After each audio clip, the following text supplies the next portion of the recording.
Yo soy José Gerí, acaba de borrar del mapa el enfoque de género. Ha reemplazado la educación sexual integral en las aulas, una educación sexual con base científica, biológica y ética, centrada en la maternidad segura y en la prevención de embarazos adolescentes. Y ha promulgado que solo existe la igualdad de oportunidades entre hombres y mujeres, invisibilizando hasta por escrito al colectivo LGTBQ+. No sabemos si no ha tenido corazón o no ha encontrado razón para observar la nueva ley de igualdad de oportunidades entre hombres y mujeres promovida por ella, por la parlamentaria de Renovación Popular Milagros Jáuregui Daguay. Bueno, estamos muy felices por este logro. Yo creo que ha sido una victoria para todos los cristianos y para todos aquellos que defendemos la vida y la familia. Y muchas veces cuando ya están con unos tragos de más y en una noche de placer, involucran a los niños en sus relaciones. Porque no podemos permitir que el ser humano se porte como animal, cuando el ser humano tiene conciencia, razonamiento. El ser humano tiene que comportarse de la manera correcta para que todos los que vienen atrás sepan caminar por un camino correcto y puedan como seres humanos llegar a la satisfacción y la aceptación que tanto necesitan. Estamos terminando la marcha. La pastora de los ultraconservadores del hemiciclo y presidenta de la Comisión de la Mujer, mejor dicho, presidenta de la Comisión de su prototipo de mujer. Las mujeres en toda su diversidad son para ella extraterrestres a desaparecer del planeta. Al igual que el protocolo de aborto terapéutico con enfoque de niñez implementado por la Maternidad de Lima por mandato de Naciones Unidas, al igual que la autonomía corporal, al igual que los derechos sexuales y reproductivos, al igual que todo lo que no es igual a ella.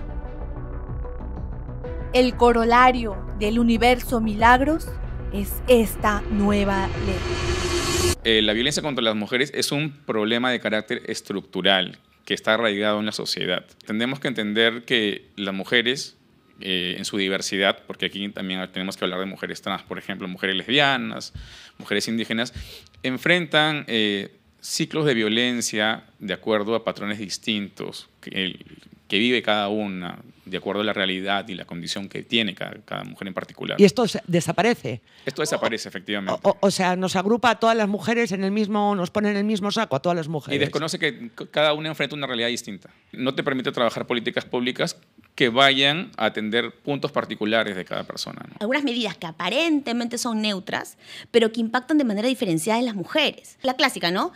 Vamos a poner este requisito que hay que llevar 5 diplomados, ¿no es cierto?, para que uno pueda ascender. Entonces el hombre que muchas veces no tiene carga familiar, rapidito hace sus 5 diplomados y asciende rápidamente. Pero la mujer que muchas veces tiene carga familiar, que cuida a sus padres, si es una mujer soltera o incluso si está casada, a veces cuida a los padres más los hijos, llevar los 5 diplomados de repente le va a ser más difícil. Y entonces ella no va a poder ascender tan fácil. Entonces es una medida que aparentemente es neutra, pero termina afectando de manera diferencial a las mujeres. La realidad en datos. De acuerdo al RENIEC, en los últimos 10 años se registraron 4.356 matrimonios infantiles.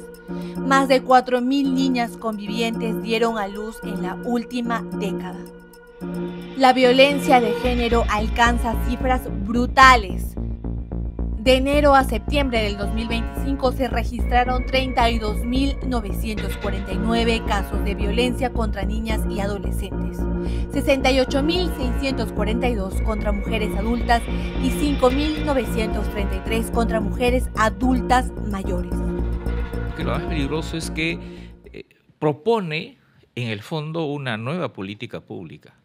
No sabremos qué vendrá después, porque en función de esta norma, tranquilamente podría decirse, como la ley garantiza la igualdad de oportunidades, entonces quizás no se necesita el Ministerio de la Mujer y quizás además para qué la paridad. Claro, porque la discriminación se reduce en el caso de la mujer solo a su condición biológica, cuando entonces desconoce la cuestión estructural, social, económica. Entonces, ¿cómo enfrentamos el problema? Sí, claro, lo invisibilizamos, igual que a la comunidad LGTBQ+, que se le invisibiliza ni tan siquiera enunciarla, o sea, ni tan siquiera se escribe esa palabra en la norma. Pero además, situados en el plano estrictamente biológico, se supone que la igualdad de oportunidades ya no necesitaría normas de discriminación positiva, porque se supone que en el plano legal la ley garantiza esa igualdad. Entonces, por ejemplo, no tendrían que haber demasiadas normas que estén orientadas a reducir las desigualdades en el trabajo entre hombres y mujeres, por ejemplo. Es atroz lo que están haciendo con esta propuesta normativa porque eliminan la educación sexual integral y la reemplazan por educación científica, biológica y ética. Y es atroz ¿por qué? Porque la educación sexual integral, más allá de lo que la gente piensa que es una corriente ideológica, lo que la educación sexual integral hace es prevenir violencia sexual contra niñas, niños y adolescentes, embarazos forzados, embarazos no deseados. Y la educación acceso a métodos anticonceptivos, un tratamiento ginecológico y obstetra como corresponde, o un montón de cosas más. El plantear el sexo como un derecho humano, no solo como con afán reproductivo, ¿no? Sí, también hablamos de educación sexual integral para prevenir el contagio de infecciones de transmisión sexual o enfermedades de transmisión sexual. O sea, la educación sexual integral no es un antojo de la sociedad. Y entonces vendría la idea de la salud sexual integral, que además está aprobado a nivel mundial, que cuando se da información de salud sexual integral, logramos justamente evitar embarazos no deseados. Pero lo curioso es, no quieren dar salud sexual integral, luego no quieren que haya anticoncepción oral de emergencia, luego no quieren que haya programas de alguna manera que enfrenten esto, por ejemplo, ni siquiera con un aborto terapéutico en casos de menores de edad. Y entonces, ¿cuál es la política pública que podemos promover? Ninguna. Pero sigamos con la realidad en datos. La violencia de género está subregistrada porque en miles de casos no se denuncia. Se aplica la ley del silencio. La violencia de género que terminó en feminicidio con ataúd llega a casi los 300 casos en los 2 últimos años. La ausencia del enfoque de género, además, ahonda en la violencia contra las personas LGBTQ+, de por sí estigmatizadas y discriminadas. El problema es que la ley, como ya se han visto, habla de reducir todo al sexo biológico, ¿no? Y al reducirlo de esa manera, por supuesto, eliminamos toda mirada desde la población LGTBIQ+, pero además eliminamos una mirada en la que tratemos de ver diversidad sexual, ¿no? Y eso no es que no exista, simplemente que nos rehusamos a verlo. Nos rehusamos a ver cómo esto impacta de manera diferenciada en personas que tienen identidades de género distintas, orientaciones sexuales distintas, y entonces no es que los problemas van a desaparecer, sino simplemente que no los vamos a medir. Y si no los medimos, no podemos tomar políticas públicas para resolverlos. Hay una frase que es muy cierta que se dice que lo que no se menciona no existe.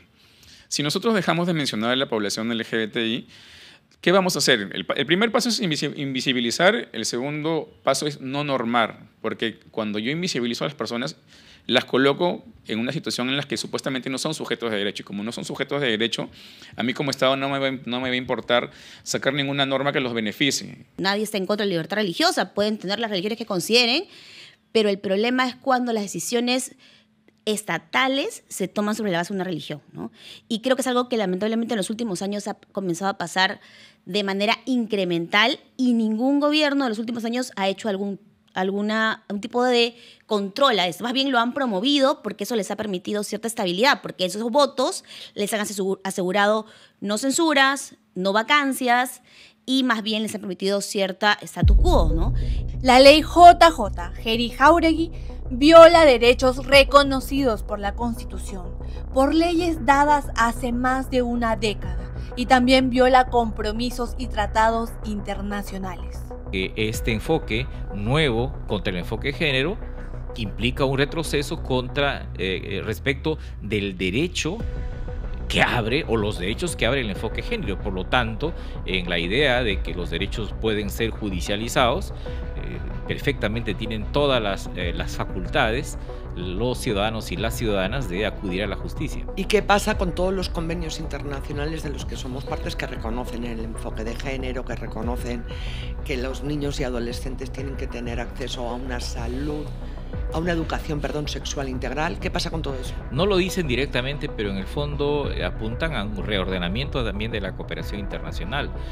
En la ley de APSI no lo expusieron de esa magnitud, pero en varios países donde se tiene este punto de vista antigénero, antiderechos humanos reflejado en normas, por ejemplo, ni el Estado ni las instituciones de la sociedad civil pueden recibir fondos de instituciones, por ejemplo, que están a favor del aborto. Es decir, creo que también hay un intento de reordenar las relaciones entre el Estado y la comunidad internacional, la cooperación internacional. Es decir, sigue en la ruta del camino abierto por la ley APSI. ¿Y por qué crees que el presidente Gerí, que es un hombre joven, que alardea, además de que le encantan las mujeres, pero sin embargo no tiene hijos, con lo cual parece que está claro para él, meridianamente claro, que el sexo no es solo para reproducirse, ¿no crees que no ha objetado esta ley que dinamita la educación sexual integral? La respuesta es muy simple, porque existe una doble moral y porque observar este tipo de normas no le da ningún rédito político. No está en su agenda, no le suma nada, entonces claro, simplemente no le interesa. Claro, no le suma, pero le resta mucho a niñas, niños, adolescentes, mujeres diversas, colectivo LGTBIQ+, en fin, ¿no? Sí, o sea, y es algo que nos sorprende considerando que él tiene una denuncia por violencia sexual, ¿no? Porque ella salió indemne. Él tendría que tener mayor conocimiento y mayor interés sobre esto, ¿no? O empatía. O empatía por lo menos. Las consecuencias las vamos a pagar todos, hasta los que creen que no. Tenemos que salvar a la siguiente generación.